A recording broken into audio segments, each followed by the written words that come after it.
6 years ago, in the year 2020, I entered a panicked call from my wife, MJ. Jim, come home now, she said. It's not safe where you are. I was at my office in Oakland, California, as CEO of a new company, Canoe.family, I'd recently founded to improve human connectedness.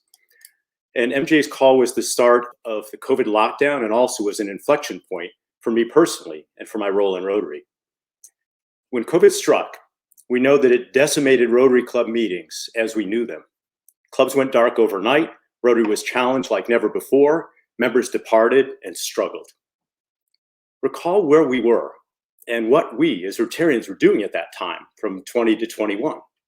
While we eventually had vaccines in our own country, we know Americans were reluctant to take them as anti-vaxxers spread fear, even as deaths soared insanely in India, among people desperate for vaccines as vaccine inequality tugged at all of our hearts. Economic collapse and spiraling debt was globally rampant as we faced food shortages, even in our own neighborhoods.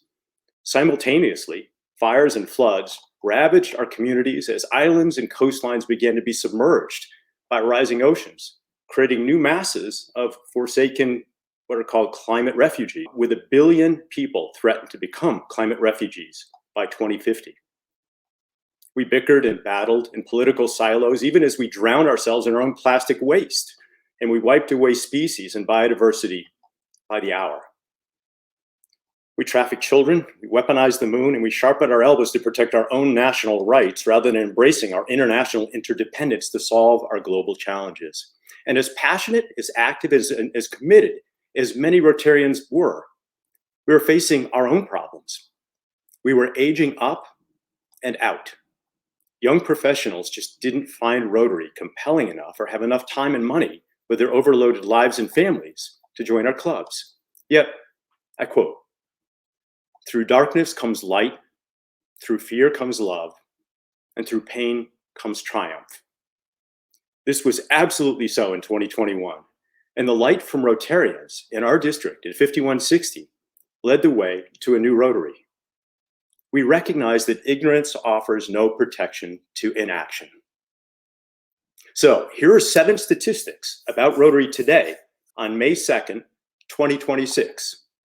First, Rotary membership has exploded from 1.3 million members, 1.3 million members in 2021 to 3 million members today. 2, Rotary now has 60,000 clubs, up from 35,000 5 years ago. 3, Rotary has adopted its 8th area of focus, global interdependence, with 10,000 of its 60,000 clubs being international, and these clubs meet every week virtually, with members able to speak to each other in any language through instant AI translation of their speaking. 4, Rotary blew past its $2 billion endowment fund goal for 2025 and is closing in on $3 billion. 5, Rotary's average age is now a youthful 45 years. 6, Rotarians have taken center stage in a world peace momentum with over 1 million Rotarians meeting virtually for an hour every week, and we helped relocate more than 500,000 climate refugees. And 7, Rotary International has become Rotary Interdependent, focusing on a global collective action problem with more engaged, energized, and impactful Rotarians than at any time in history. So you ask, how did this all happen? Well, it started in a garage in Silicon Valley, kind of befitting, or more precisely, a Lafayette garage with District 5160 Rotary Club members.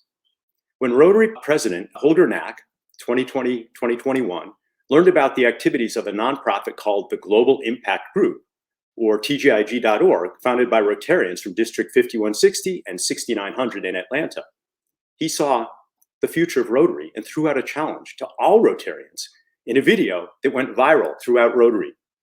In 2021, as vaccines met the virus and clubs yearned to return to in-person meetings, President Holger, RI, and 5160 Rotarians recognized an existential threat to Rotary. If clubs simply return to their old ways of meeting post-COVID, these clubs would not thrive in a post-COVID world. Because COVID had done more than just locking people at home.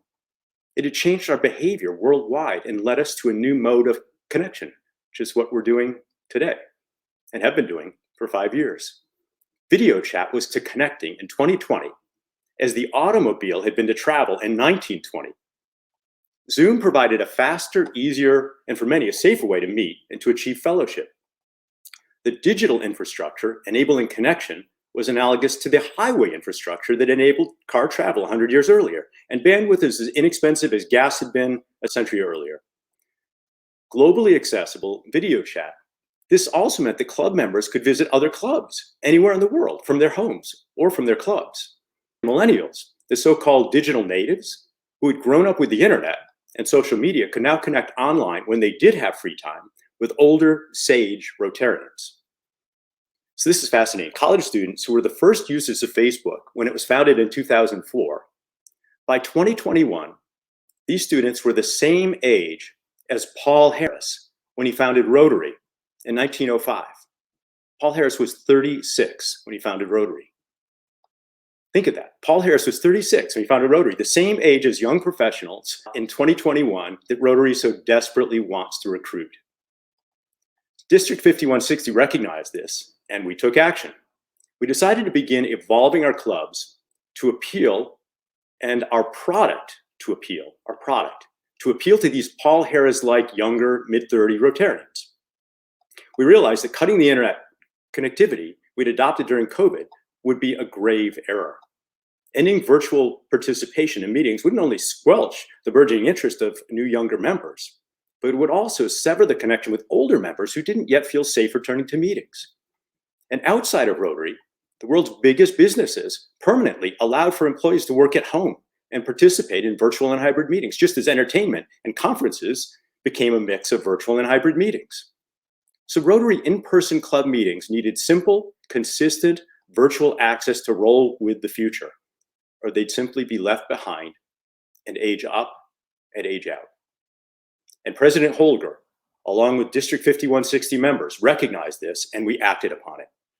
So here's some key milestones over the past 5 years contributing to Rotary's growth. First was a 25-minute video produced in 2020, designed to be shown at club meetings. This video showed a virtual in-person hybrid Rotary club meeting held in actually my garage with some extraordinary virtual speakers, including Dr. Anthony Fauci. I had the opportunity that year to lead the creation of this video with TGIG.org, with Lamarinda Sunrise, and with Rotary International. So here now is President Holger back in 2021, 5 years ago, in a 2-minute teaser video imploring Rotarians to show this larger 25-minute video to their clubs. Rotary has responded to the pandemic and adapted rapidly. Video conferencing has played a vital role. It is up to us to make technology a permanent part of how Rotary connects. How to combine the best parts of virtual and in-person club meetings and enable your club to reach far and wide. Rotarians in the Global Impact Group have produced a video of this hybrid approach and helps all members stay connected, whether in person or virtually. You are about to see a short preview.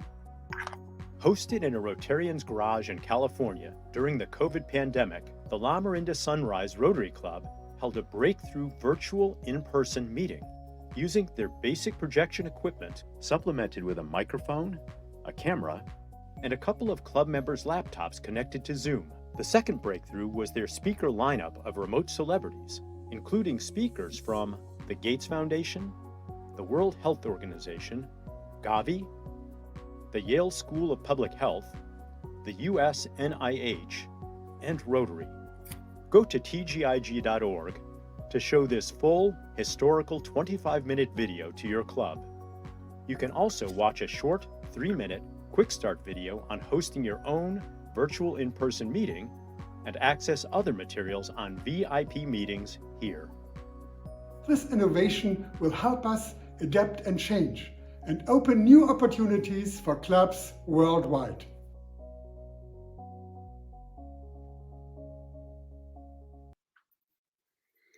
So another 3-minute video referenced within was produced to demystify these hybrid meetings or virtual in-person meetings and show how easy it is for any club to hold these meetings. So here's some slides on some other developments. First, Rotary International promoted VIP meetings with blog posts one shown here, and a feature story in the Rotarian. In fact, this is the blog post and the feature story in the Rotarian featuring TGIG and District 5160 in September of 2021. And there was much more. By 2022, nearly all 73 Rotary clubs and 5160 are holding their weekly meetings as hybrids with virtual access. Next, meeting in person and on screen was greater than the sum of its parts, and new programs and projects using virtual connectivity flourished. This was truly a renaissance period for Rotary. To recruit young members, our district used our most powerful asset, highly valued by millennials, the experience and wisdom of our members. A young, active millennial Rotarian, Mitty Chang, identified this as a Rotary superpower, and he introduced us to an online startup called Lunch Club, with which we were able to screen the interests and match the interests of young professionals with the experience and wisdom of Rotarians in our district. Next, we held international virtual social gatherings with immersive technologies such as this from another startup called Nowhere.com, which would allow us to take part and actually gather in small groups on our own and hear each other in surround sound all around us and move freely in a space, in a meeting between locations. This was extraordinary. And finally, the Andreessen Group. We had generous donations from the Andreessen Group at Morgan Stanley, who helped sponsor TGIG.org. Another program that debuted in 2022 was called Rotary Speaks. This program was a TED Talk-like video library of the best Rotary Club presentations in the world, created by and accessible to Rotary clubs everywhere. The videos were translated inexpensively with AI into all Rotary languages, and presenters were time-shifted into club meetings, bringing their presentations alive across time zones and connecting us even more. This further supercharged our younger membership, club by club, driving Rotary's average age down to 45 this year, getting closer to Paul Harris's age. A telling moment for this whole journey was in a poll that was conducted back on May 2nd, 2021, at the now famous District 5160 annual conference. Here are the 5 questions that were asked of attendees at that conference. 1, will your club adopt hybrid VIP meetings as a standard practice? 2, will your club contribute to the upcoming Rotary Speaks video library of the world's best speakers? Or will you show some of these videos at your club meetings? 3, will your club members become personal mentors to new young professional Rotarians at clubs across our district who are matched to your interest and skills? 4, will your club adopt new technologies designed for Rotarians and Rotary clubs offered by the Global Impact Group? And finally, will your club reevaluate your product, comprising service, projects, and meetings, to consider how this can become even more attractive to Paul Harris age future Rotarians? So the results of this poll are in. Well, not quite. It'd be difficult for me to give you these results because the poll hasn't happened yet. As we know, today's date is actually May 2nd, 2021, not 2026. Though I'd like to thank you for stepping 5 years into the future with me, to look back at today through a different lens with what I call a future retrospective. Perhaps this poll will be conducted and we'll have some real data that will indicate how our future actually does play out. Please take away one thing from my comments today. Please stay connected as our lives roll forward. It's our connections, our respect, and our caring for one another that define the quality of all of our lives and of our humanity. We can do this. Thank you.